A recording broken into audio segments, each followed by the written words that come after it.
काभ्यो नमः जलं याचमनीयं समर्पयामि।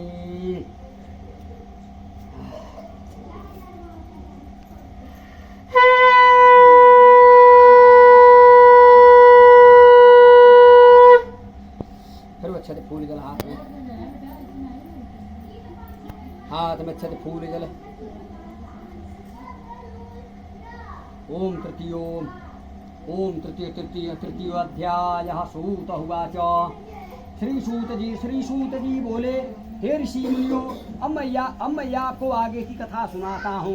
प्राचीन समय में कनकपुर में उलकामुख नामक बुद्धिमान तथा सत्यवादी राजा राज करता था। वह प्रतिदिन मंदिर में जाकर शतरंज की पूजा करता था, निर्धन को खूब अन्न वस्त्र दान करता था।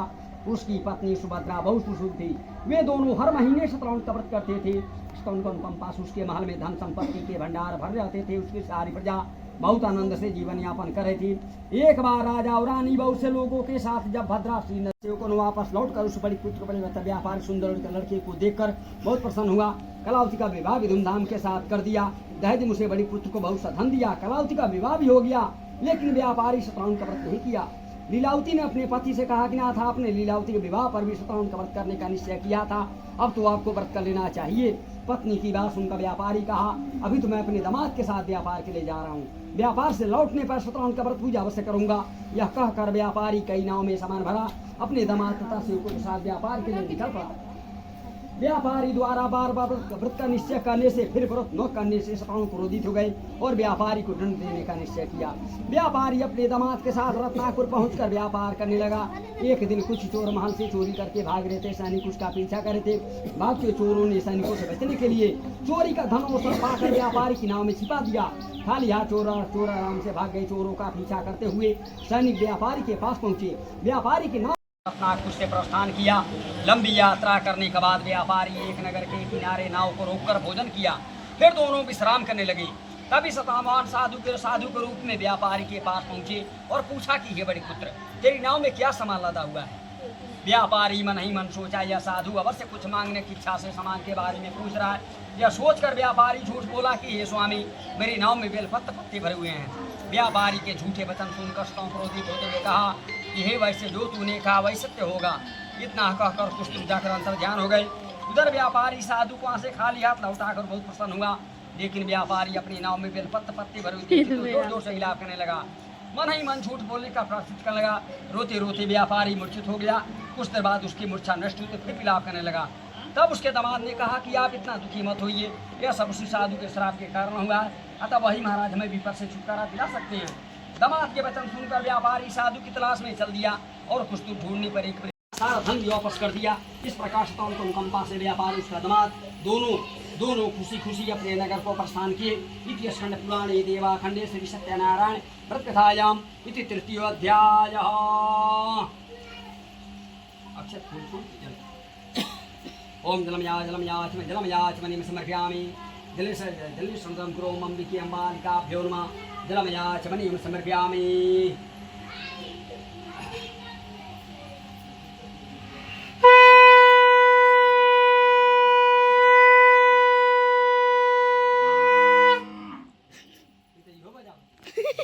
अब यह लीलावती अपने परिवार आसपास के लोगों के साथ पूजा के बाद सबको प्रसाद देकर स्वयं ने प्रसाद ग्रहण किया। लीलावती ने अपने पति और दामाद के लौट आने की मनोकामना से शतरंज का व्रत किया था। लीलावती के विधि पूर्वक व्रत करने से, प्रसाद ग्रहण करने से भगवान ने प्रसन्न होकर उसकी मनोकामना पूरी की। उन्होंने राजा चंद्रकेतु को स्वप्न में दर्शन देकर कहा कि हे राजन, व्यापार उसका दामाद बिल्कुल निर्दोष है। सुबह उठते ही उन दोनों को मुक्त कर दो, उन दोनों का सारा धन वापस लौटा दो। यदि तूने ऐसा नहीं किया तो मैं तुम्हारा सारा वैभव नष्ट कर दूंगा। इतना कहकर शतमान अंतर्ध्यान हो गए। प्रातः होते ही राजा चंद्रकेतु मंत्री प्रकोप से लीलावती पर भी मुसीबतों का पहाड़ टूट पड़ा। उसके घर में चोरी हो गई। चोर सारा धन चुरा ले गए। खाने के लिए अन्न नहीं बचा। भूख प्यास से व्याकुल होकर व्यापारी की बेटी कलौती एक ब्राह्मण के घर गई। उस ब्राह्मण के घर में शतरंज का व्रत कथा हो रही थी। उसने भी बैठकर सुनिए प्रसाद लिया।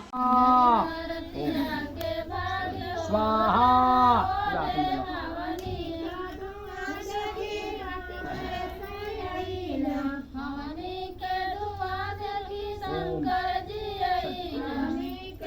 स्वाहा।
बाबू पर धैला से बाबू धैला से तबे जरूर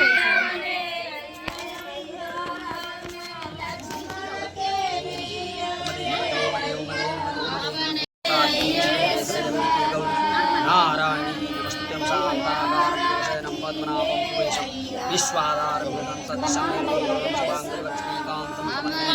योगविज्ञानं